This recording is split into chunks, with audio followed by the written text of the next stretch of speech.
Welcome, everyone. Today is a lovely Sabbath, August 5th, or 5th of August if you're in Europe, 2023. And I'm joined with Michael again, and we are delving back into the deep subject of Bruce Lee's death. And I know that we had last time, Michael, so much goes on during the week. I always forget where we were in the script, but you remember, so I'll hand it over to you, Michael. Yeah, thanks for having me, Brett. Once again, thanks for spending the time on our precious Sabbath. We have promised that it would be the last subject on the Satanic Media Agenda exposed.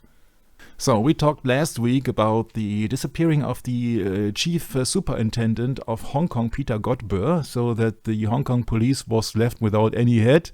And also the point that it was very suspicious in the timeline, because we were already in May, June, that on the 5th of May the insurance policy was taking place, or was just beginning to work. And on the 10th of May he had that first problem that he was had to go to the hospital, because otherwise he would have been dead, because there was something happening at the Golden Harvest studio when he was dubbing the Enter the Dragon movie. That happened a few days after the all the shots were taken, so after the movie was shot, and it was just 5 days after the insurance policy was working. And so we think that is not a coincidence, do we? That's a question. Mm-hmm. Okay. So that's what we are going to do. We were in June, and now we are just heading forward in our timeline, so to speak. That's what we are done last week, and I thought that maybe the question would come up, Brett, that someone says, oh, I can't remember what these guys have done last week, so let me tell you that was May the 5th, the insurance policies had come into place. The author says it was planned because he didn't dance to the tune of the Triads. Linda was all too aware that his refusal would hamper the well-being of her 2 kids. Or children. Yeah. And on May the 10th, that was during the dubbing session of Enter the Dragon, he collapsed in the man's room, and the doctor presumed that he is poisoned because of a combination of kidney failure and brain swelling. The drug that saved his life was mannitol, because it tends to use to flush out a lethal excess of sodium.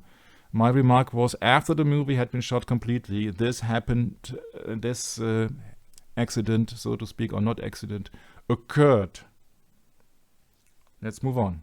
Many people think, oh, that's just a self-inflicting thing, that Bruce Lee was overworked and had too much heat, he was drained, and somebody says that he drank too much, drank too little, and everybody comes up with his own conclusion.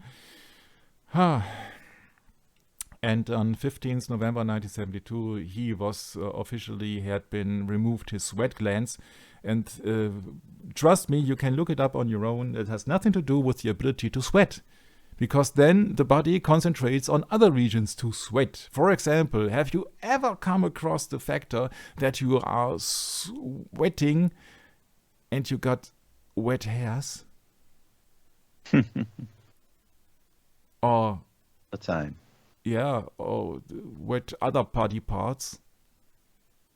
Yeah, so you don't sweat only on your sweat glands. Yeah, this is just, these are just 2 spots.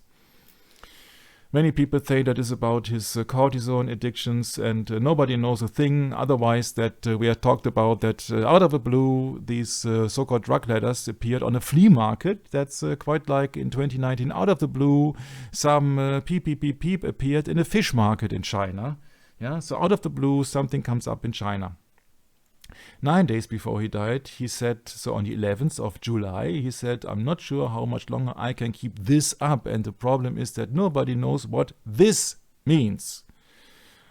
Once again, many people take the blame, and many people can be blamed, and many people put the blame on Raymond Chow, his producer, and Betty Ting Pei, his former lover, but we will counter some other strange things. Yeah. One of the possibilities is in the book T-Money from Tom Bleecker. And this is a quote from Tom Bleecker. In case you're interested, your husband was murdered. And that's because he's speaking about an alias in that book. The man is a singer, not an actor. It's called Andy Lee. And that's the reason why his wife is called Mrs. Lee. In case you're interested, your husband was murdered. From what I can tell, a whole lot of people are trying to cover this up, which is all right by me. But, Mrs. Lee, my reputation as a newspaperman and author aside, I have a real aversion to being lied to and being treated like the village idiot by a peep who thinks she's a hell lot of smarter than she is. So believe me when I tell you I'm through playing nice. By the way, Mr. Bleecker is an author. So much for coincidences. And I got this book. And I have read this book. The allegation, to go in the flow with the timeline, that he should have met with the former James Bond of On Your Majesty's Secret Service from 1969. 1969 being the same year that that horrible Sharon Tate accident appeared in Roman Polanski's house on 10050 Cielo Drive. Cielo means sky. 1969. Is highly doubted by me. And the simple reason is that a few days before officially Mr. Lazenby flew into Hong Kong to get in touch with Bruce Lee and Raymond Chow, a new James Bond has arrived on the scene. The name of that 1973 spy film is Live and Let Die, the 8th film of the James Bond series with a new James Bond called Roger Moore. So George Lazenby was no longer Mr. James Bond, at least not the actual James Bond, but that movie has been released in the United States on the 27th of June already, and in the United Kingdom, so in Europe, on the 12th of July. Remember, Bruce Lee had died on the 20th of July. So, on the perspective of Bruce Lee, Roger Moore was the deal and not George Lazenby. At least that's my 2 cents on it. With Roger Moore as the new Bond. Yeah, that was the first time that Roger Moore was being introduced as the new James Bond, not George Lazenby.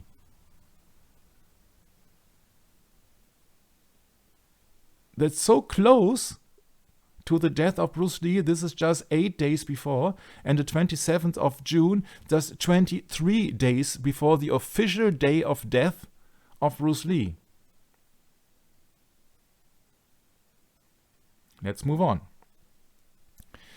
It has been claimed on the internet that that shall be the last picture of Bruce Lee alive on the 12th of July 1973, on the same day that Live and Let Die had been published. Maybe we get that on one screen here.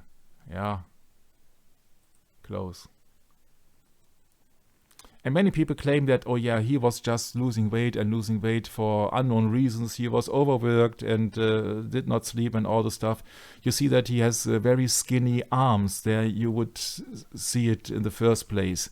But that is officially the last picture. The problem is that every picture and all the movies, everything can be fake, manipulated and photoshopped and what else? That's the problem with it. And I got a second problem with it. Second problem comes up very soon. Thursday, July the 12th. Bruce Lee demands Raymond Chow to invite Wong Yuk-chung, who was the editor of Galaxy Pictorial magazine. Lee is vivid about an article written by Wong. Ray tries to assure Lee that he bore no ill will. When Wong arrives, Lee tells, or rather yells at him to sit down. Lee draws out his small knife from his belt and places it on Wong's neck. Lee rebukes him by making a metaphor about his knife being similar to a pen before rebuking him for claiming that Ray groomed him. His anger gradually subsides after Ray helps Wong to put in a good word. After the misunderstanding is clear, Lee shakes hands with a visible shaken Wong. In theory, the author claims, not me, Lee should have been murdered on Friday the 13th. Which has no direction to the picture here, but so be it. I will explain it in a few minutes. Why does everybody think that Friday the 13th would be the best date? I don't think so. But just to clear it up, Friday the 13th, unlucky for some. 13 being the number of death on the tarot card, with a skeleton and with a sickle being a synonym for the planet symbol of Saturn, being a synonym for Satan, so in the morning dawn. Like the morning star, so like Lucifer. And Friday the 13th being the day when the Knights Templars in the Middle Ages, they were then been forbidden. So that many people think that is a bad omen. And therefore you have Friday the 13th, there are these tremendous horror movie series and all the stuff, but they tell you that it's the 13th. I have another explanation for that also, because the Roman Catholic Church wrongly accused the Friday of being the day of the death of Jesus Christ. Therefore, many Roman Catholics just eat fish on Friday. That's also old tradition, which is, of course, has bred no resemblance to the Bible, that you don't have can eat any meat on Fridays. I can't find that in the Bible. Yeah, and 13 just being the number of revolution, and just 13 is one, it's just, yeah. I just thought I'd quick mention something, Michael, that you'd brought up about the death card here with the 13 and the quote unquote rising star, or the morning star. You know, there's reference to the morning star in the Bible, in Revelation. Yes. Yes, and you know, my only explanation is, after all the study I've done, is it's just like the righteous seed and the unrighteous seed. You have this righteous seed of Abel and the unrighteous seed of Cain. They both have their prophecy. They both have their way, so to speak, and of course, the way of man always leads to death, doesn't it, Michael? Yeah, sure. The problem with it is that it just bears too many possibilities, actually, what happened. And Friday the 13th officially is because the Knights Templar were then being persecuted on from that day on. There was a papal bull, if I remember correctly. Yeah. Yeah, it's just early on in my research, years and years ago, I think I was Alan Lamont, of all people, that was bringing up this topic, and he had some good points on it too. And I had forgotten what those were at this moment, and I apologize for that. But it's an interesting topic, Michael. You know. Yeah, you're speaking of the morning star, and that is a title which is belonging to Jesus Christ in Revelation 22nd. So in the last chapter of the Bible, 22:16. Yep. Yeah. In the last chapter of the Bible, yeah. Well, there it is. You go. Yeah, this is the wishful thinking of Lucifer in Isaiah 14:12, but actually it's a title of Jesus Christ in Revelation 22:16. It's an interesting thing because, you know, it kind of defies the logic of men. Like the first time I came up against this, it just baffled me. I was just baffled. What? Yeah, it really throws your mind for a loop, I think. Yeah. But anyway, you know, I think, Michael, I like that saying, you know, God's ways are not man's ways. Yeah, I thought you would like to read that verse, but oh, sure. can I, Jesus, have sent mine angel to testify unto you these things in the churches. I am the root and the offspring of David and the bright and morning star. Yes, Mike. So that means also that Jesus have sent his angels. So Jesus has angels on his own. And Jesus is above or supreme to the angels, yeah? And that's the opposite thing, that he was not supreme to the angels when he was walking on the earth, I think. I can't remember that verse now, Brett. God made him at least lower than the angels. Can you remember that? Okay. I can't remember. Yes, I know which one you're speaking of. Psalms 8:5. thou hast made, Psalms chapter 8, verse 5. Mm-hmm. For thou hast made him a little lower than the angels, Mm-hmm. and hast crowned him with glory and honor. Mm-hmm. Yeah, the Son of Man, huh?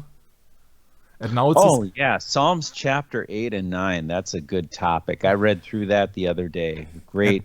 Yeah, great. but now when Jesus Christ has been risen from the dead, he must have been man because he died.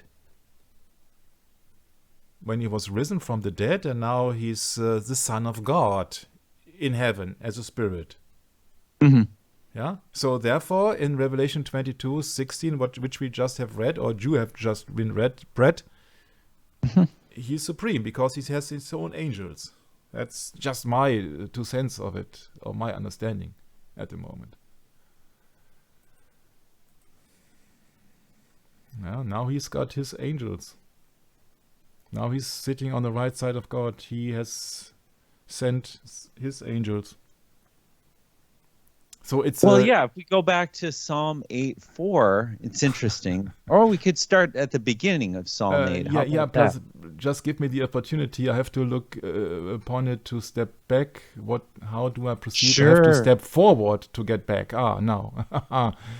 No, does not work. No problem. Now it works. That shall work. Yeah, that will work. Okay.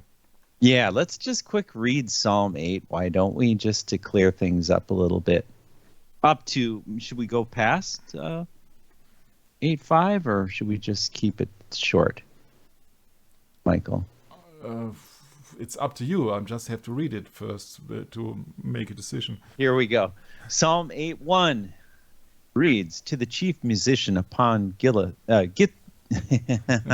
the chief musician upon Gittith, a psalm of David. O Lord, our God, our Lord, I almost said God, yes. How excellent is thy name in all the earth, who has set thy glory above the heavens. Out of the mouth of babes and suckling hast thou ordained strength because of thine enemies, that thou mightest still the enemy and the avenger. When I consider thy heavens, the work of thy fingers, with the moon and the stars which thou hast ordained, what is man that thou art mindful of him? And the Son of Man that thou visitest him? For thou hast made him a little lower than the angels, and hast crowned him with glory and honor. Thou madest him to have dominion over the works of thy hands. Thou hast put all things under his feet, all sheep and oxen, yea, the beasts of the field, the fowl of the air, the fish of the sea, and whatsoever passeth through the paths of the seas. O Lord, our Lord, how excellent is thy name in all earth. Mm-hmm. Yeah, and do you see the difference in verse 1 and verse 9, that it is a repetition but not repetition, because he's speaking of O Lord in capitals and then our Lord in regular? Mm-hmm. Mm-hmm. Interesting, huh? On heaven and on earth, yes. Mm-hmm. Yeah, but also it speaks here of the stars. Let me look. I consider thy heavens, thy work of thy fingers, the moon and the stars which thou hast ordained. And I had a discussion with somebody who's a Buddhist this week, and I told him, you want to save the planet. Which planet? Because you suggest that the Earth is a planet, but what is planet? Almost nobody knows the explanation of a planet. Planet means a wandering star, so that means it is not fixed. And the Earth, according to the Bible and according to my belief and my research and my common sense, is fixed. Mm-hmm. And I told him, well, then you claim to be a Buddhist, but you're living in a Roman sun system with all the names of the Roman gods without being aware of it. Good point. And that creates new problems, because when the Earth is fixed, there is no orbit, yeah, for satellites and all the stuff. And so I told him, oh well, then please just fetch your book of physics and please explain me how is combustion possible in vacuum without any oxygen. Mm-hmm. Yeah, but I think that resembles more problems to the people because they are not used to just question the narrative or question the frame that they have been set in from their daily life, from their so-called education in kindergarten, starting in kindergarten. It's just not educational, but it's just educational doctrine or indoctrination that they don't see it because, everybody knows it. No, not everybody knows it. No, only everybody thinks he knows it because he's been indoctrinating, not questioning the entire event. You don't understand the Bible if you do not question the educational doctrine that you've been indoctrinated with in the first place. You think that is a fairy tale book because you think that that science and education, that's the truth because everybody is teaching it and everybody has been promoting it because, of course, it will achieve money and fame. And that's the word. That's when God says, or Jesus says, you can't serve two masters. You can either serve God or the mammon. 99 point so-and-so percent of the people that just worship mammon because they have been instantly been gratified with money, fortune, fame, social status when they are just also proclaiming the next lie. That's just my 2 cents, but we just get back to Bruce Lee, I think. Yeah. So this is just the opinion here from an author and it's not necessarily my opinion. You ask yourself the question, why am I so confused, skipping to the Bible, skipping to Bruce Lee, skipping to this, skipping to that? You will surely soon find out. I haven't forgotten my promise from 10 minutes ago. Saturday, July the 14th, Jackie means Jackie Chan, claimed that a bowling anecdote took place 6 days before he learned that Bruce died. What's fascinating to note is that Bruce didn't bowl despite wanting to go with Jackie. From the latter point of view, Bruce was brooding in a way that suggested that he was plotting his next movie.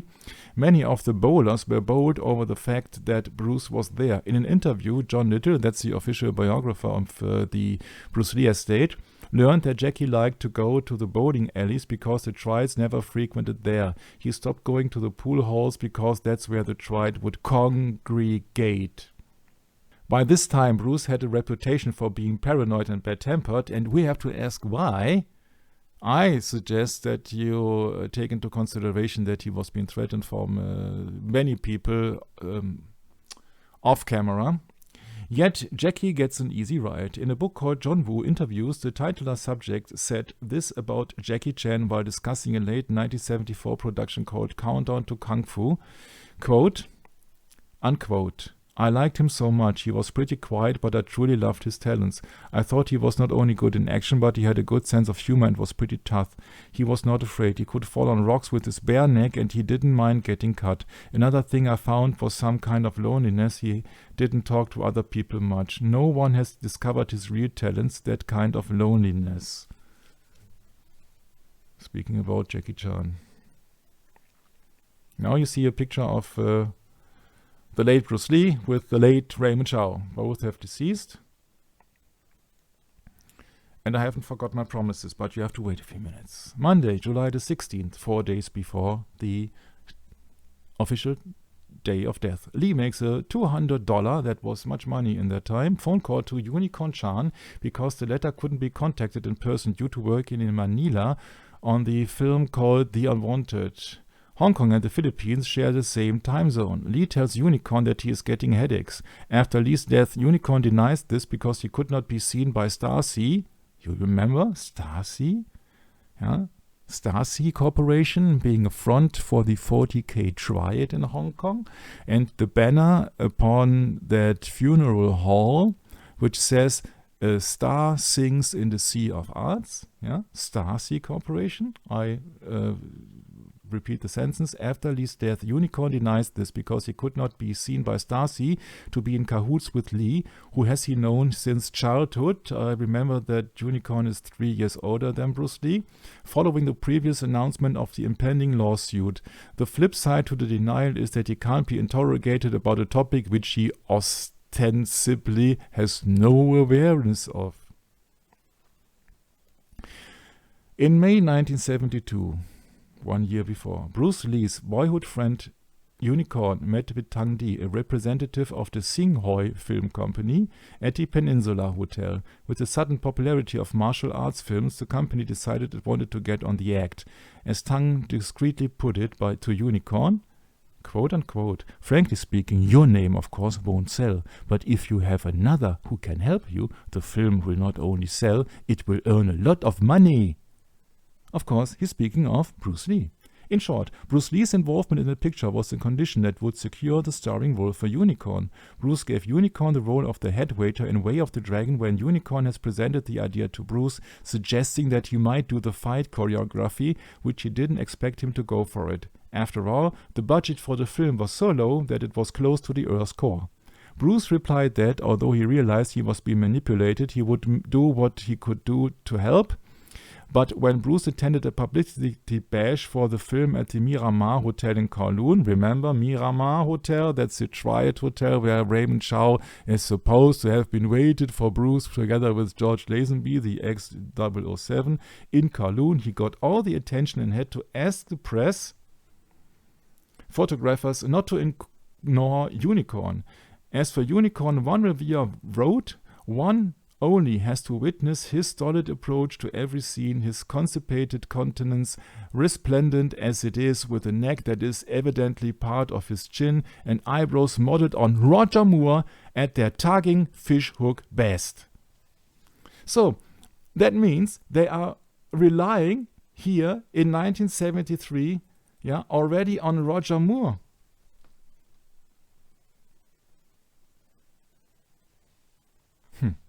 Not on George Lazenby. From that book, Bruce Thomas, is that quote, fighting spirit. According to a 1978 book called The Fighting Spirit, Bruce told Unicorn that he intended to go to America in 10 days' time so that he could get a detailed medical check. Yeah, we know that, huh? There are several copies of that book on the internet. One copy on page 190 claims the following. Grace Lee, that his mother, records. Following his increasing fame, he became thinner and thinner. When he returned to Los Angeles after filming Way of the Dragon, speaking of 1972, he had lost a lot of weight. I told him, have a good rest and relax a little.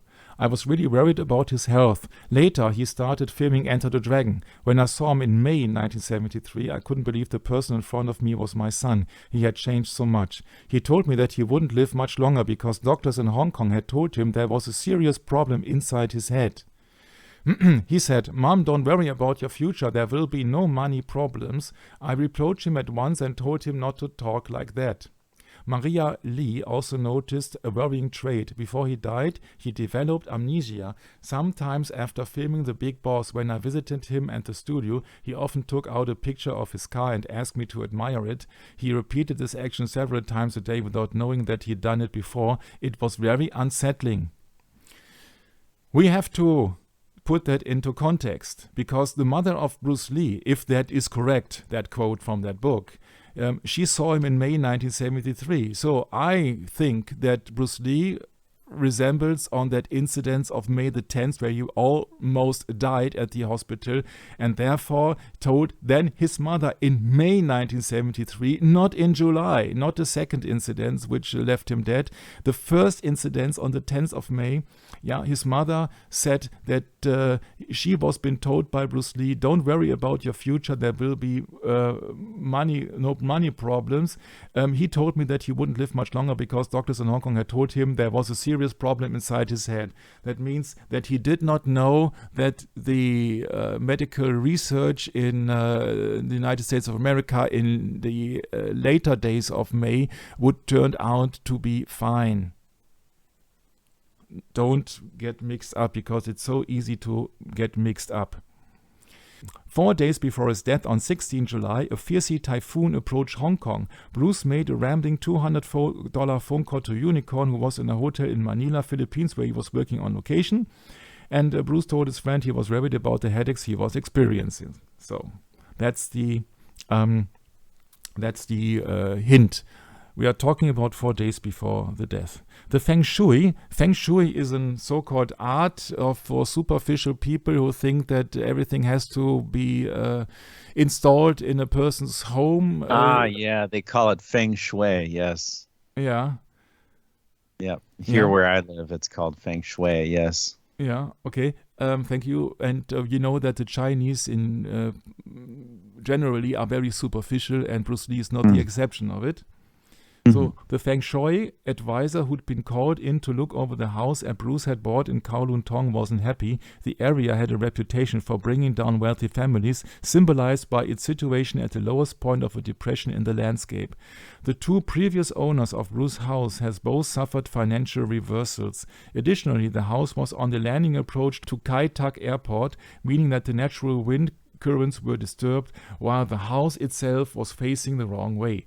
The Feng Shui man devised a solution. A mirrored figure was placed on the roof of the building to reflect away the bad influences. On July the 18th, 2 days before his death, the figure was blown off the roof by an approaching typhoon. A typhoon is like a hurricane, but in the Asian Pacific realm, and that typhoon is called Dorothy. I said,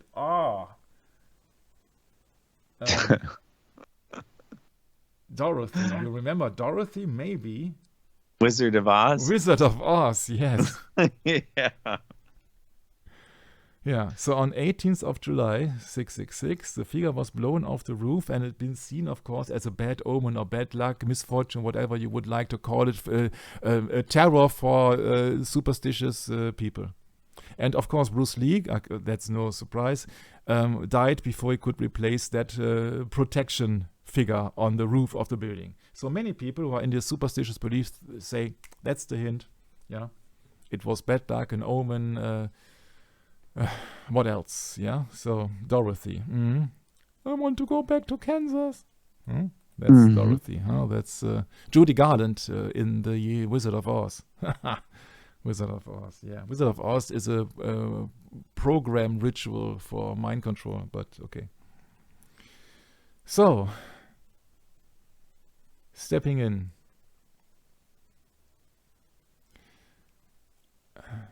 A very famous and a very talented producer in Hong Kong is called Bey Logan. Bey Logan asked our famous, infamous 40K triad Michael Chai Wei Man, you remember, 1970-71 Hong Kong boxing champion, how come that you never worked together with Bruce Lee? And the answer of Michael Chan Wei Man is, we just never had the opportunity. The nearest we came to it was on the Unicorn Palm. Bruce Friend's Unicorn Chan was the star of this film, and I played the bad guy. And that's very interesting, because you know that Bruce wanted to sue the Star C film company because they misused his name, because usually officially he did not appear in that movie. He just choreographed some fight scenes for his friend Unicorn Chan, and they misused his name. Therefore, he wanted to sue that company, but it did not work out because he died before. And in that very film, that 40K tried Michael Chai Wei Man was then the bad guy. Interesting, huh? Bruce choreographed a couple of scenes for it, but Unicorn could never be a kung fu star. His action was no good. It was just that he was Bruce's friend. He died in a car crash quite a few years ago. And that's very interesting, because another very famous Hong Kong star, which is quite unknown here in the Western Territory, I think, also died in a car crash. So can we agree on that he died not in a natural death, okay? And I have not forgotten my promise, because a few days before, somewhere here in July 2023, I saw a video of Bruce Lee's Fan Central, the #1 fan of Bruce Lee with more than or close to 400,000 subscribers. Beardy said he has new material. The problem is that he's extremely busy, but how to say that, and he deserves all the credit. But sometimes he has colored the pictures, so you do not know if these pictures are quite original or had been enhanced, progressed, been colored, or what else. But nevertheless, I will show you these pictures. Yeah, this is the picture. This is a 2023 video here from Beardy Bruce Lee Central. These pictures were taken right before Bruce Lee died. Last photos of Bruce Lee just have surfaced. And now look at his condition.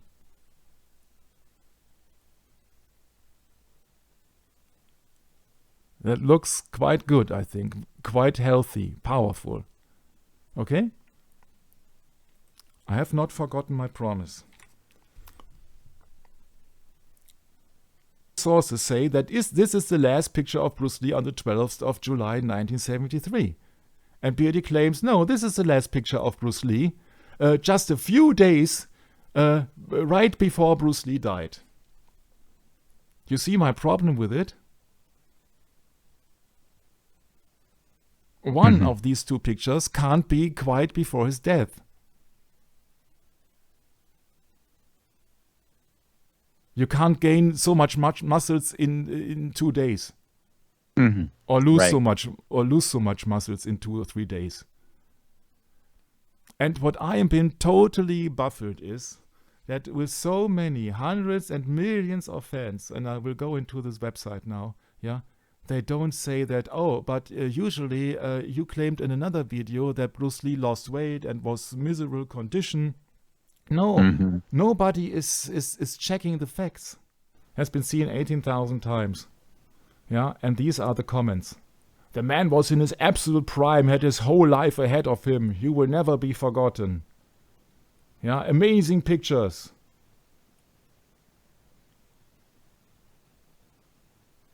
And nobody asks a question, sorry, but the pictures don't line up. He looks great in that picture. And now we compare that with my script of the 12th of July. He doesn't look great in that picture. Okay, it's black and white. Maybe I should have colored it. No, it's fine. Okay, we replace that with the color version, okay?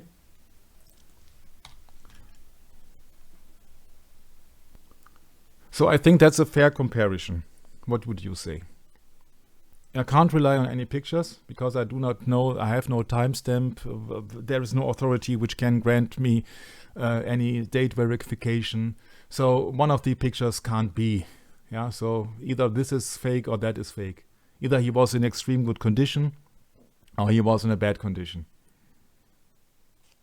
So what I'm trying to do is that I have to take anything into consideration. So therefore, you can at least make no Bruce Lee sessions, or you have to do many sessions, because it's just the way of your approach, because you can't trust anything, any source. Yeah. So also maybe somebody who's just collecting pictures will be betrayed by somebody who's just selling any pictures with wrong dates or so. I do not know what happened there, because that does not fit. It absolutely does not fit. Yeah, except the hair style, but it does not fit. And why he's wearing glasses, I do not know. Yeah, you can also question if that is Bruce Lee or any other guy. You see, what shall I do with these pictures? So let's get back to the nitty-gritty. Now I will repeat. On the 19th of July, allegedly Bruce Lee had dinner together with Raymond Chow and Nancy Kwan. Nancy Kwan from The Word of Susie Wong, and Nancy Kwan playing a female in the movie The Wrecking Crew, where Bruce Lee had made the fight choreography, and on the left side you see no one else than Sharon Tate. So Nancy Kwan has been said to have had dinner on the 19th together with Raymond Chow, and Bruce Lee was complaining over and over because he did not what he is deserved in terms of money from Raymond, and Nancy remembered him of having an affair with Betty Ting Play, and Bruce played it down and said that, oh, it's just a flinger, get rid of her. So that is the official story which you see in the biography. Remember that this Nancy Kwan also is an actress. And remember that now the shadow of a doubt and the suspicion goes to Betty Ting Pei and Raymond Chow, because with that interview on that dinner on the 19th of July, one day before the death, Bruce complained about the missing money from Raymond, and Nancy was claiming about the affair of Betty Ting Pei, and Bruce said, I get rid of her. So that the suspicion is that Raymond and Betty, they had a complot together, because Bruce wanted to have money from Raymond and he wanted to dump Betty. And so that makes two of them together, and you see that is just to concentrate also maybe on these two figures, Raymond and Betty. And that's what I don't do. I have to treat everybody equal. So this is Nancy Kwan. Huh? It's really interesting that she was in the picture The Wrecking Crew. By the way, The Wrecking Crew is not only the title of the picture together with Dean Martin and Chuck Norris, but also The Wrecking Crew is the famous band from these Los Angeles Laurel Canyon. Interesting. Speaking of that birdie, Bruce Lee Central, he says the final hours of Bruce Lee, when he had 10 days before his death, he had the last interview, and he's just showing a picture from a few days before his official day of death. And Birdie says in a video from a few years ago, he says he looks half dead already. I mean, just look at him. A few years later, he's posting a picture. These images were taken just 48 hours before Bruce Lee passed away in 1973, speaking of the 18th of July. And now he's in the best shape of his life. So much for videos and opinions. I don't have anything against or for somebody. I'm just seeing that you can have a video. Sometimes I'm really of it. You see, it's the same video site claiming that that he looks terrible a few days before his death, and then comes up with a picture and says, oh no, I found new pictures, he looks really great. And maybe in 2 years' time from now, somebody has the same other pictures who then he looks miserable. And nobody asks the question. I'm asking the question, and I either he was in good shape or he was in worse shape. So come on. Yeah, this is just what is it? Clickbait? What is it? I'm not making any money with my videos, and on purpose. I just want to know the truth. Yeah, the man was in his absolute prime, says Beardy. Had his whole life ahead of him. You will never be forgotten, Bruce. And then in that old video he says, oh yeah, he looks half dead. And maybe he will discover a few other pictures in half a year or so, and then say, oh yeah, he looks like he had... It's useless to go in this. Yeah. So it is just like in the case of Kennedy. Yeah, you get this information, you get that information, you get information over time. Yeah, movies released over time, film bits released over time, information you released over time. That's normal, but pictures released over time, and then you get this conclusion and that conclusion. You see, this is here from Pinterest. Yeah, pictureinterest.de. German site, yeah, of rare pictures, and this said Mr. Fahrenheit, this is the last one, and that does not sum up to the pictures that I've seen here. So who's lying?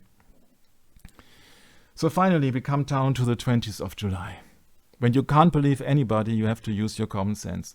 20th of July, the alleged date of death. From the Wikipedia. And I say it before, and I say it again, it's like in the case of Kennedy and all the other stuff. You've been framed. We have been framed. I don't believe one bit of the official story. One bit. You've been framed.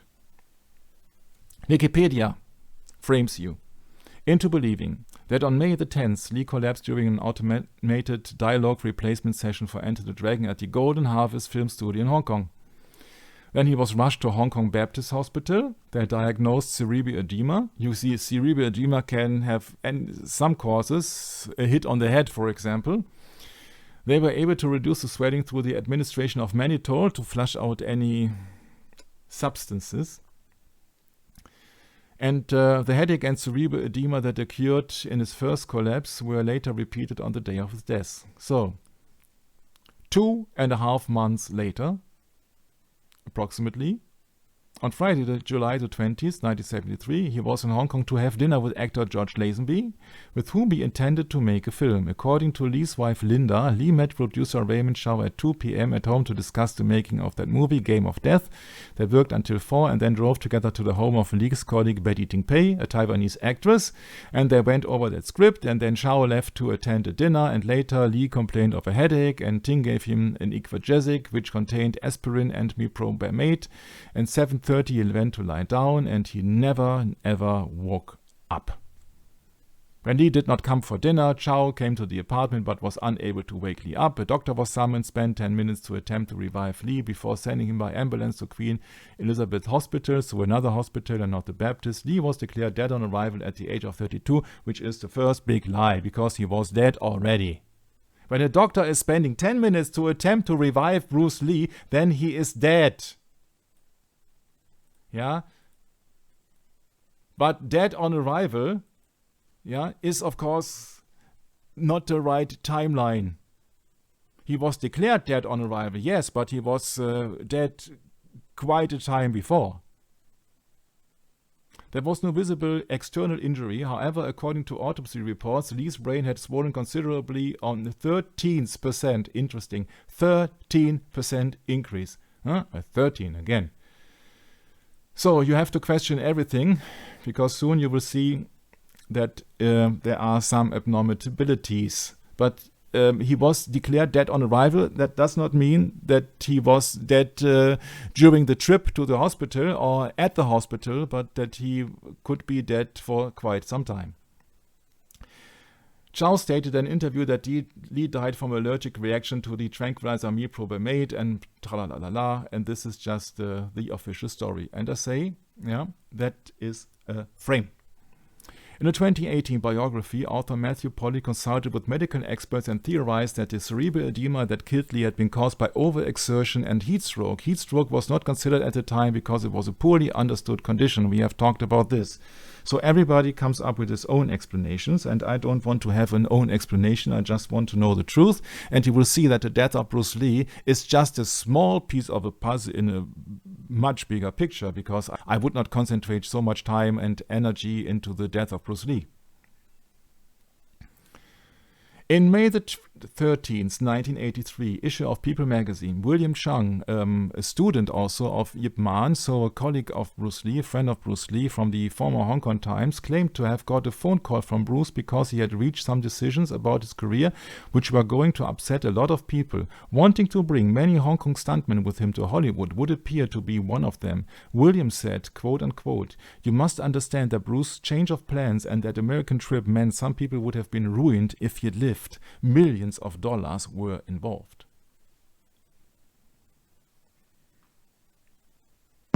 Matthew 6:20, but lay up for yourselves treasures in heaven, where neither moth nor where neither moth nor rust corrupt, and where thieves do not break through or steal.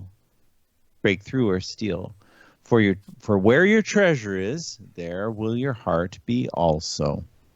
It's all about money. It's only about money. We have talked about that Hong Kong is only about the money. And that Bruce Lee wanted to have a golden Rolls Royce and all this stuff. It's all about money. So if there are some suspects, you have to look high above. Because when it's about big money, you must have look upwards, high above in the human hierarchy. So the big producers, the big businessmen, not any low life. That's William Chung speaking here. From that pop called Master Script, which is my foundation of the research, Bruce Lee was murdered in 2016.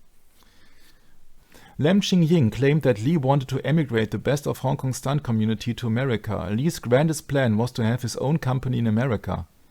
See, we are not talking about a regular actor like anybody else. One man who accepted his invitation was Bolo Young, another stuntman was Billy Chan Wu Nai. Billy claimed that he was told in Bruce's office about his plan after they finished filming The Game of Death. So that means of late 1972.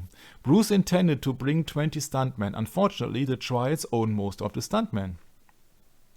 The September 1973 issue, so 2 months after the death of Bruce Lee, issue of Black Belt, that's a martial arts magazine in the United States, befriended with Bruce Lee, revealed that the release date of Enter the Dragon was originally scheduled to be August the 15th. For his book about the making of the film, the director of that movie, Robert Klaus, interviewed Bolo Young. Don't let the book fool you. Rob couldn't have been unaware about Bruce's plan to poach 20 stuntmen since Bolo was one of them. Bolo revealed in that February 1990 issue of Black Belt that arrangement had been made but they fell through when Bruce died. The other stuntmen were Jackie Chan and Yuan Biao. These are two world stars of martial arts, Jackie Chan and Yuan Biao. Yeah? And some other people, including Wu Lingan, this is his butler who received $55,000 after the death of Bruce Lee. Triad boss Alan Tang knew about this plan. According to Bay Logan's 2018 book, Bruce Lee and I, Wu Lingan, Bruce Butler, called Sammo to inform him that Bruce had died. Wu's final Hong Kong movie, George Lazenby's Stoner, began filming in the winter of 1973. Sammo acted in it, and Sammo was the last one who did a shot with Bruce Lee in this entrance scene on Enter the Dragon, and choreographed the fights. The triad, Alan Tung, being allowed to temporarily borrow 3 of Sammo's stuntmen for his United States summer trip, suggests that there are powers that be who are far greater than a heavy honcho like Sammo or a hefty fellow like Bolo. Like Jackie, Sammo never worked with Alan Tung. It's interesting because Jackie Chan did so many movies, but no movie with Alan Tung. Maybe that tells something because we know that Jackie is very close to Bruce Lee. They two went bowling together. Back to the possibility of Vincent Kwong as a policeman going undercover as a stuntman, Fist of Fury is notable for featuring a police instructor named Fung Nigai. The photo depicts the Hong Kong version of Hollywood's Rat Pack, the Silver Rats. Starting with the guy at the top right, we have Alan Tang, who has his right hand on the shoulder of Willie Chan Chi Koing. In front of them, there are 2 people who had their photos taken with Bruce Lee, Patrick Sen-yin, a gangster, and Lydia Shum Ting Ha. Next to Patrick is Paul Chang-chung. Seated next to Paul is Charlie Chin Chiang Ling, and I'm sorry if don't disrespect anybody. It's hard to pronounce these names because I do not know how they sound in Cantonese or Mandarin. Behind Charlie is Steve Chan-ho. The equivalent to the 5th Beatle was Tina Chin-fei, who had also had a photo taken with Bruce. This was during the press conference of Fist of Unicorn. One of the reasons why Sammo Hong's My Lucky Stars became the highest grossing Hong Kong film in the 1985 was because of his connection to the Silver Rats, which tells us what? Which tells us that it is connections who make money and distribution, and not your talent or your martial arts. It's just connections. You have to have connections to have a successful movie. One of the reasons, a high-grossing, so money-making movie, it was of the connection of the Silver Rats, among them Alan Tung from the Triads. That is the movie here. Jackie Chan and Yuan Biao, My Lucky Stars, 1985. With his original manager of Jackie Chan, Willie Chan, and tellingly, in spite of the wide range of films that Jackie worked on the 70s, he never worked on an Alan Tang movie. Believe me, that's saying something. If you avoid to get in touch with a special somebody and you are being befriended with Bruce Lee and have worked for Bruce Lee as a stuntman, and you intended to go to the United States together with Bruce Lee if he had not died, then that tells something. At least it's a good possibility that Alan Tank is involved in some activities that was against Bruce Lee. In April 1979, Golden Harvest Raymond Chow could have cared less about the death of Bruce after successfully poaching Jackie from Lo Wei's company. Interesting, Lo Wei worked for Shaw Brothers also, and Lo Wei had that incident also with that knife attack from Bruce Lee, and Lo Wei has then had a divorce in 1974 because his wife was going to be the wife of Raymond Chow. It's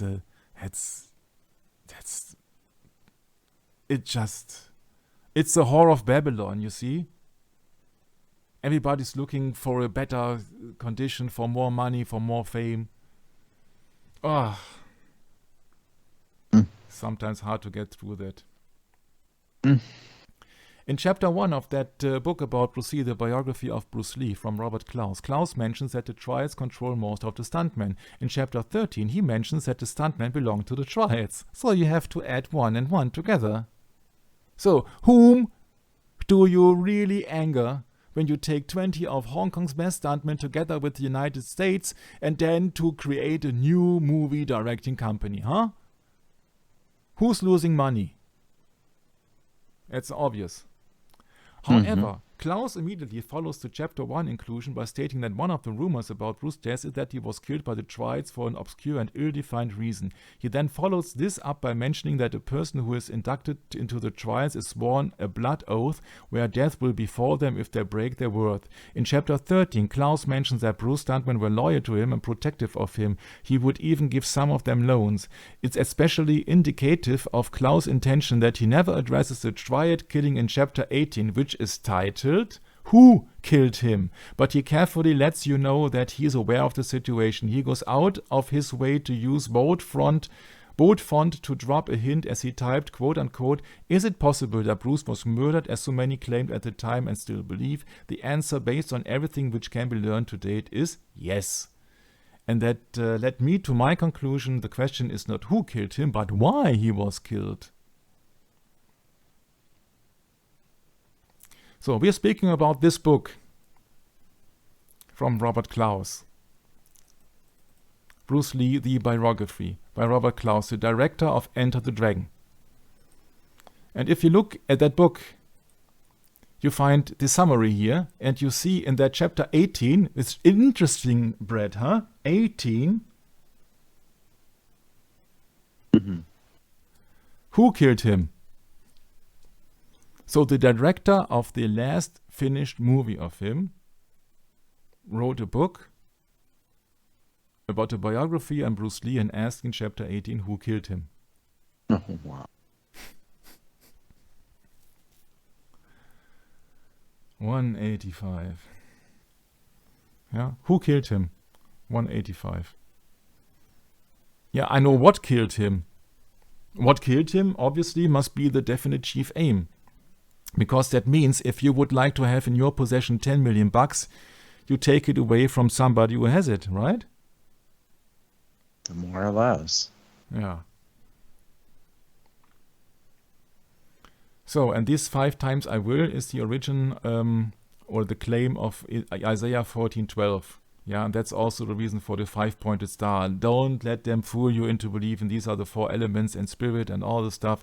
Yeah, so that means that it's a biblical reference, the 5 times I will, and also the 5 stationary points of the planet Venus, seen as the morning star, the claim of the so-called son of the morning, Lucifer. Yeah, and we know that Jesus Christ is the morning star in Revelation 22:16. Yeah. So to give you an impression about the 70s, from tappertalk.com, Bruce Lee Lives Tribute Forum, Chasing the Dragon. Sexual escapades continued off screen. Jim Kelly screwed everything that moved in Hong Kong, says Andrew Heller, the production manager or assistant, I can't recall. He ended up in the hospital. We had a harness for him to hang over the acid pit for his death scene, but he couldn't wear it because he was so sore. We had to specially make a cargo net for him, just to have something on the funny side. Huh? Yeah. The Sterling Siliphant, the proclaimed writer, claimed that Lee bragged to him where he had got it on with 2 women and what have been a foursome had Siliphant not turned down Lee's invitation. These are the 70s people. These are the times before so-called AIDS and all this stuff. Yeah? Bob Orr claimed that Bruce collected issues of Playboy. Bob Baker, that's the drug courier, deserves to be distrusted more than Wall, since it's possible that Baker had an affair with his own wife of Bruce Lee, Linda, while Bruce was filming his directional debut in Rome. In the last months of his life, Bruce was paranoid about people contaminating his food and drinks. There are an Enter the Dragon production pics of himself holding a thermos flask. Anna Capri saw a stuntman here's flask. Bruce freaked out, so the kid was fired. For some reasons, which maybe came true on the May of 10th, because maybe there was a poisoned cannabis or something like this. That, at least, would be the theory of the real famous and really lexicon of martial arts, Mr. Bay Logan, who is a producer in Hong Kong, a martial artist himself, served as a bodyguard for all these names, all these Chinese names. For Donnie Yen, who starred in these Ip Man movies, together also with the one and only, once again the name, Mike Tyson. Bay Logan said what both events have in common on the 10th of May and the 20th of July is that his uniform is that he had consumed cannabis on both days. And by logic, you would say whatever almost killed him from epidemic swelling of the brain at the first incident, and he really died of the same symptoms at the second time, the chances would have to be the same source or something similar. I believe is that being Bruce Lee, he could not walk down to the cornerstone and say, give me 2 pounds of Albanian long grain hash. Whatever he had to have a middle person, and I think that middle person, whoever it was, and according of course to this drug letter, one of them was Bob Baker. I have some theories, but I don't think I want to say it on camera for obvious reasons, because Bay Logan is involved in the martial arts community and movie community in Hong Kong as well, so he has to be very careful what he says. Because guess what he's doing for a living? He's making movies and producers, and he does synchronized things and all the stuff. Yeah, so he's part of the movie scene. Yeah, you don't bite the hand that is feeding you. He says, I don't think I want to say it on camera. They bought this for him, and it was in some way tainted. And from so many theories I have heard, this is one of them who is really common sense and is explained with logic. They have found cannabis in his stomach, and tainted cannabis with poison in it is a very valid theory. Because no one would be to blame because he was eating hashish or eating that marijuana during the takes, and also in that screening room, and or at least on the day, and also apparently on the 20th of July, but you have to wait. So that is one valid theory here. This is really a valid theory. Yeah. So Bay Logan is really someone who is really very aware of all this stuff going on behind the scenes, and he will also provide us with another theory later on. These are 5 animals here, and Kung Fu is the predecessor to many, many other modern arts of martial fights. And they have 5 animals which have been viewed, and they have created some styles. These are the dragon, the crane, the monkey, the tiger, and the snake. Okay. So what animal is unusual in that picture here? Unusual. Yeah, I have come across 4 of the 5 animals. The but there is- dragon. Of The course. dragon, yes. As far as I'm concerned, I have never seen a dragon. It's not an animal. Yeah, you say that, but in Chinese astrology and Chinese martial arts, it is. Isn't that interesting that the dragon is highly rewarded in the Chinese or in the Asian areas and not in the Western communities? Yeah, right. So how did they create that style when there is no real dragon, or were they? I remember in a certain book, which I can't remember now, that I think it was in the 14th century, that the discoverer Marco Polo came back from a trip to China, and he told the people that he saw dragons. Yeah, maybe, I can't recall that book, but maybe that was just an allegory, or he saw them as a spiritual animal or as a symbol or what else. But it's very interesting that the dragon is so highly regarded here, because even in that picture here, he's on top. Mm-hmm. So that Right. can also be the 5 stars on the pentagram here. Right. Okay, let's move on. It was 1973, and everybody on set seemed to have enjoyed the areas of freedom, including the Shaolin monk. At the beginning of the shoot, Lee went to tumultuous break-up with his mistress, Pet-eating pay after news that their affair broke in Hong Kong's tabloid press.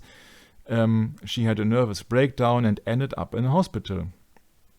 Which reminds me once again of all these quotes from that 14K trial number 2, allegedly Michael Chan Wei-man. He said that during the death of Bruce Lee, it was the darkest period, with the most dance clubs, nightclubs, drug trafficking, selling MDA, ecstasy pills, gambling dance, that era. Coincidentally, Robert Klaus' versions, where we have talked about the chapter 18, Who Killed Him, his version of the last unfinished movie, The Game of Death, has Bruce's character fake his death in order to nab the bad guys. When Warner Brothers conducted the talent search to find the next Bruce Lee, one audition was held in Hong Kong. The fact that Klaus referenced the unicorn scandal but not these 2 men seems like a deliberate decision was made by the 2 authors to omit info so that someone like me would spot the connection and deduce things on their own. So it is not what they are telling you, but what they are missing out. It's just in the same case of Kennedy. Stepping back to July the 17th, when Mr. Wong sees Bruce Lee at the Golden Harvest Studio, he decides to walk away, but Lee sees and engages him in a conversation. After a while of chatting, Lee tells him that some people in Hong Kong are not friendly with him, which is an understatement, I think. Lee tells him that some people in Hong Kong are not friendly with him. Oh my, what a diplomat. Wong doesn't understand who is referring to. Afterwards, Lee declared that he will return to Seattle. See, once again, he confided in the wrong man. This was the same day that Lee was supposed to have got Ray to sign George Lazenby, James Bond, to Golden Harvest. In reality, Ray was the one who anointed Lazenby for the press to anoint as Golden Harvest Golden Boy. The author claims, quote, "I find it to be dubious that there has been never a single photo of the 2 stars to highlight such a momentous occasion."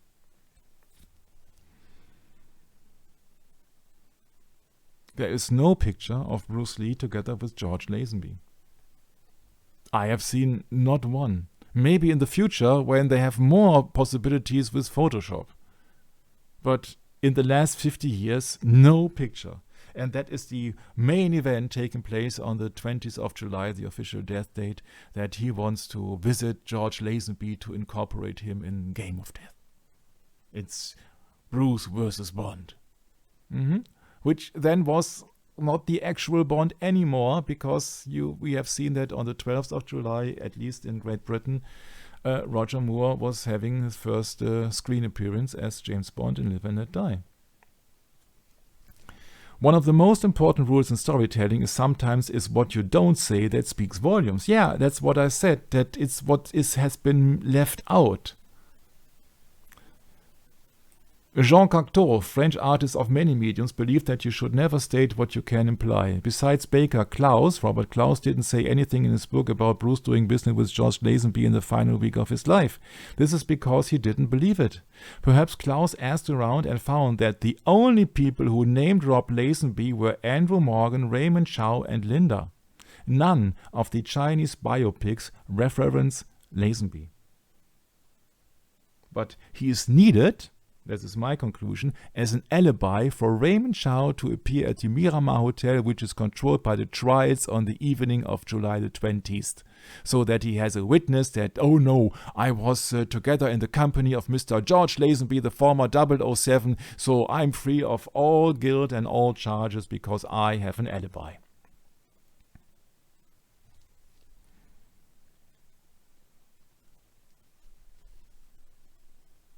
Yeah, never happened that Bruce Lee and George Lazenby had together a film. Anything that you find will be tossed together by somebody. What's really interesting is that the music of the real Game of Death is coming from John Barry. And John Barry is the musician who composed the James Bond theme. That means that they saw Game of Death as a very important movie. Because, yeah, John Barry did the soundtrack. At least a little bit of Bond in it, huh? My. It's interesting that you don't have any pictures, although Mr. George Lazenby claims that he visited the home of Bruce Lee in Hong Kong.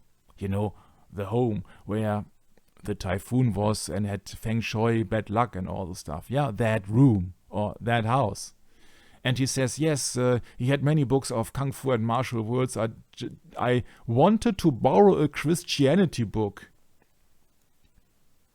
All these books, he had so many books there in philosophy and all the stuff, yeah. So they come up with Christianity, and I had really to shake my hand. I don't believe anything. Why should George Lazenby ask Bruce Lee as a non-believer about a Christianity book? Brad, please help me out on that. Oh, gee. What on earth is going on here? I don't know. There is no picture of Bruce Lee and George Lazenby together. Can you estimate that so many people are living in Bruce Lee estate? It is Bruce Lee. It is his wife. There are 2 children. There is his butler, Wunegan, with his wife and children, and maybe some other people. And George Lazenby is visiting him. And nobody takes a picture. Nobody. So you have to question everything. Andre Heller and Raymond Chow worked for Golden Harvest, but they have given conflicting stories as to what Bruce's final day consisted of. And that's a problem. I have bought an expensive book on that item with many copies in it, and I have written so many pages upon it, and as I said, I have to stop it because everybody tells a different story. Even the timeline is not right. Somebody says, yeah, we left at 12, the other one says it was 1 o'clock, 13 strikes of a clock, 13. The other one says, no, it was 2 p.m. Everybody comes up with a different time. Nobody knows anything. So I think that we are all framed. It's a total frame. Mm-hmm. As a former Bond, Lazenby was a big deal, so Bruce liked to brag when updating friends overseas on his progress and projects. For a guy who claimed to have spent time in Bruce's house during his final days, he doesn't seem to recall specific details of the home, like the electric shock pads for Bruce's muscles and how almost every door had a key. If we can get photos of Bruce with Andre in his office, then why not Lazenby in there too? If a person can let you into their home, they can let you into their office? It's a valid question here. This is the timeline of Mr. Lazenby. He was the Mr. Bond, Secret Service agent, allegedly, in 1969, that year of the Sharon Tate incident, from the CIA. And that was the first time when the screen James Bond had a marriage. Yes. And then, of course, they had a big problem with a criminal who wants to poison the entire world. So nothing new. Then they're married in Portugal. and at the end of the movie, and this is just spoiler here, she died. That's it. So that's a very miserable James Bond. I don't like him at all, but yeah, we will go into this quite soon. But this is the entire career of Mr. George Lazenby. 1969 James Bond, 1971 Universal Soldier. What does universal mean? Brett, you know. Catholic. Catholic. Yep. So, then in 1973, look at the timeline here. 1973, on 20 the second, Bruce Lee died. 1 month later, he married. And in September, a daughter was born. That's the official timeline. Something strange, maybe? Is it usual to marry 3 months before a woman gives birth?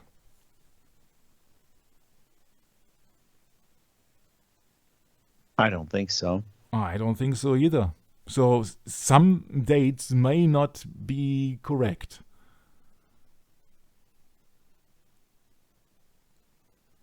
For a time was some talk that Lazenby would appear in a western. He talked to the press about his use of LSD and marijuana and was involved in a well-publicized incident helping a friend of who was arrested in Germany.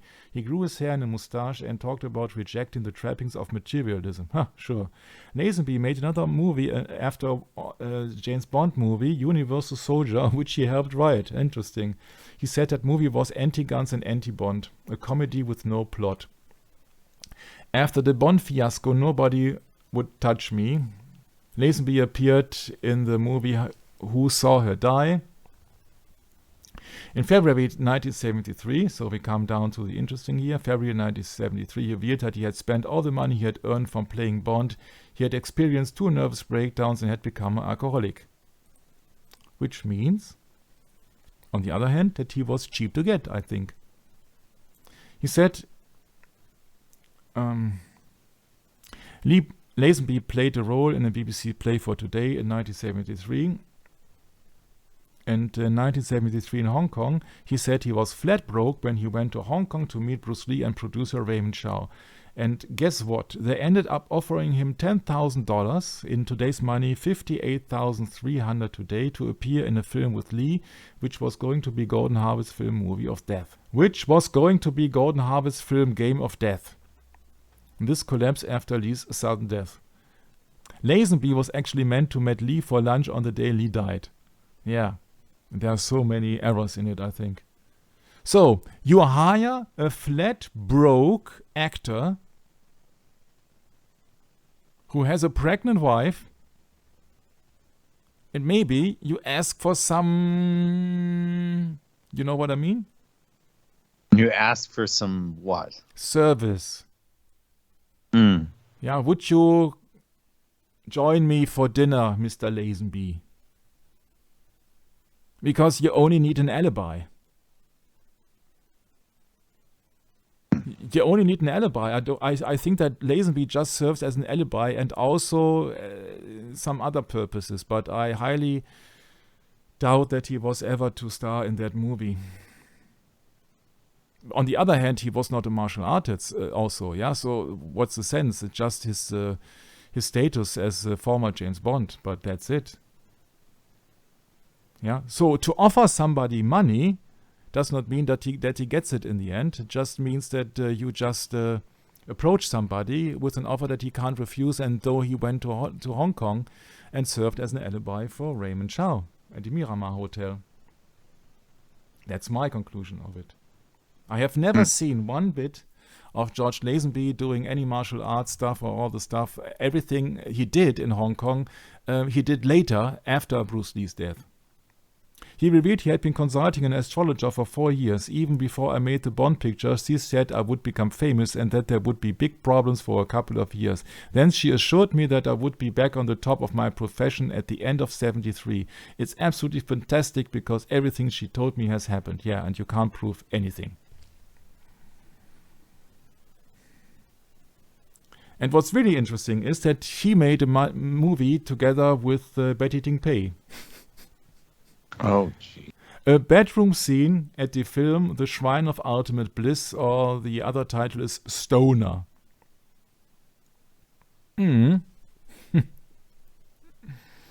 Oh. In 78, Mr. Broccoli, we know he is connected to the Italian mafia. That's the producer of the James Bond movies. He described casting George Lazenby as my biggest mistake in 16 years. He just couldn't deal with success. He was so arrogant. In 73, Lazenby married his girlfriend, Chrissy Townsend, a member of the Gannett family. Gannett family, an American mass media holding company headquartered in McLean, Virginia, Washington, D.C. And I said, oh, that is very strange. Why should she marry somebody who is absolutely broke? That's not the best situation for an unborn child and a beginning marriage, I think. So I think at that time, maybe he was desperate. If the information that he was broke is absolutely correct, we do not know anything about it. But what we know is that maybe his wife was more wealthy than he was. So that's a bad situation for an actor of his size. So that's the movie The Shrine of Ultimate Bliss, produced by Raymond Chow, the producer of Bruce Lee. And that is the plot.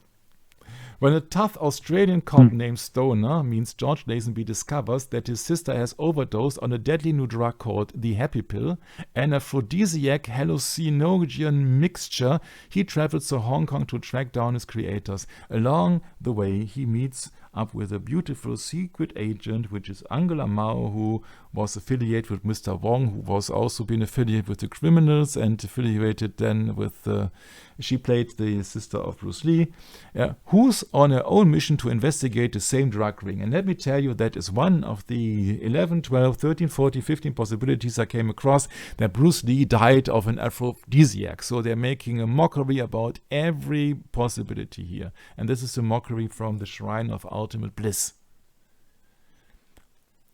I found in another forum, I found the description of that aphrodisiac where he allegedly died from. That's only a conspiracy theory, called 707, like Boeing 707. And I did not find anything, and I'm not so used about the drug habits. Can you say something about 707 drug, Brett? Have you ever come across it? No, I know nothing about that.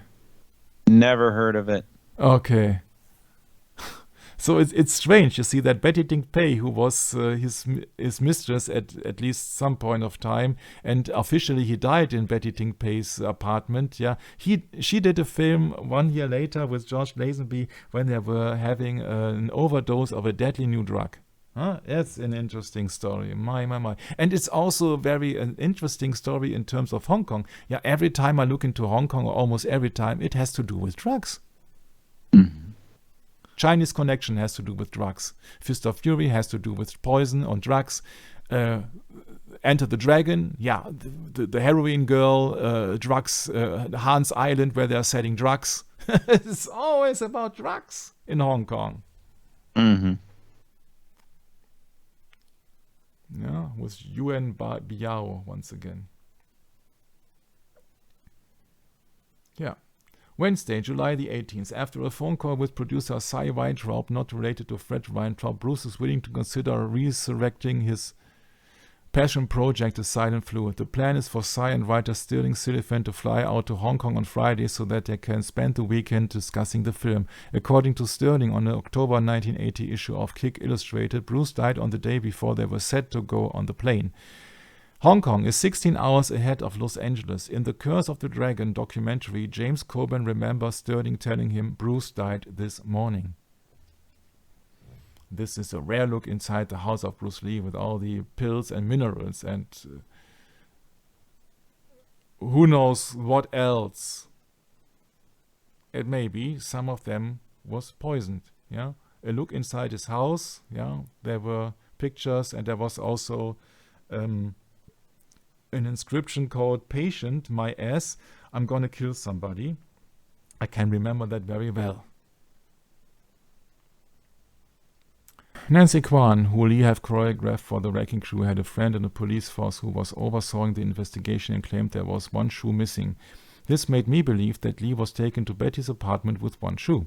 The message was, wait until the other shoe drops if the shoe fits. Wait for the other shoe to drop. If the third person, singular, simple present, waits for the other shoe to drop and means to defer action or decision until another matter is finished or resolved. Interesting, huh? These are the little hints. And maybe that was a very troubled session, I do not know. For me it was a troubled session. But you will see soon that there are some things popping up here, which everything together I think will get a very interesting picture. Basically, the police were told that he died in Betty's bedroom, whereas the press was told that he died at Linda's house. Betty initially distanced herself from it by claiming that she was shopping with her mother during the Dragons, so Bruce Lee's, demise. My opinion, says the author, on May the 10th, Bruce survived because he made it to the doctor on time. He was given mannitol and he was saved. On July the 20th, he was purposely not taken to the hospital in order for the poison to kick in and completely kill him. He was taken to the hospital after his pulse was gone. Why? Because they wanted to make sure he was dead first. His wife and family were kept out of it because they wanted Bruce's family to know as much as the public and the media, not the actual truth. I'm not in line with the last one, but I'm absolutely in line with the opinion on the first date and the second day. He was purposely not taken to the hospital. Whatever occurred, they waited until he was dead. Whatever occurred. And that makes Raymond Chow accomplice. Is it complice? Is it correct? Complice? Mm-hmm. Yeah, that makes Raymond Chow accomplice.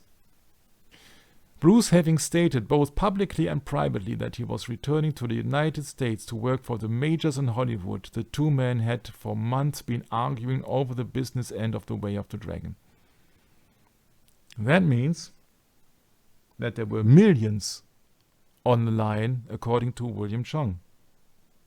And as we know, that it is money which makes Hong Kong goes around. There was a business about falling out with Raymond Chow. Without Bruce Lee, Golden Harvest Studios would be making rice commercials. By day 2 of the investigation, the detectives were pounding on doors all over Hong Kong. Who were these martial arts elders Bruce Lee had offended? And where was this triad that Lee has beaten into submission on the set of Enter the Dragon? Was it true that Bruce had paid off the guy's family? And why was Linda Lee acting so scared? The autopsy report wasn't even in yet, and she was already announcing to the world that she didn't hold anyone or any group responsible for her husband's death.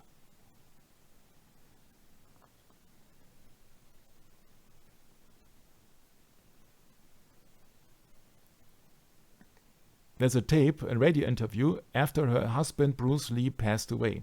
Linda Lee. It appears to have already been edited to fit the tape, as there is some discontinuity, and it ends with no gratitude being given to Linda. It was called Bruce Lee: The Last Interview and contained Bruce's interview with Ted Thomas and also Linda's request to the people of Hong Kong to stop speculating on her husband's death, both of which were already on YouTube. Linda's request to the people of Hong Kong to stop speculating on her husband's death, or maybe she should rewrite it and say Linda's request to the people of Hong Kong to stop investigating into her husband's death. My, what a case. Thanks for bearing with me today. I thought I would have make it much more quicker than I did. But I hope that you will get on the journey next time when we get in a more steady pace than this time, that you really see that there are so many things which do not fit. And I can really congratulate on having this, and including my beloved brother Brett, to have this patience with me on that case. So thanks very much. Until next time, Maranatha. Yeah, Michael, this is quite the Quite the study, all right. It's nothing I'm really familiar with, actually, but still very interesting. And I did last week manage to watch the movie Enter the Dragon, so I got a little bit of background there, and I see a little the direction that you're going with this. And I think the more that you immerse yourself into the actual experience of Bruce Lee, the more you see why it was so important at that time.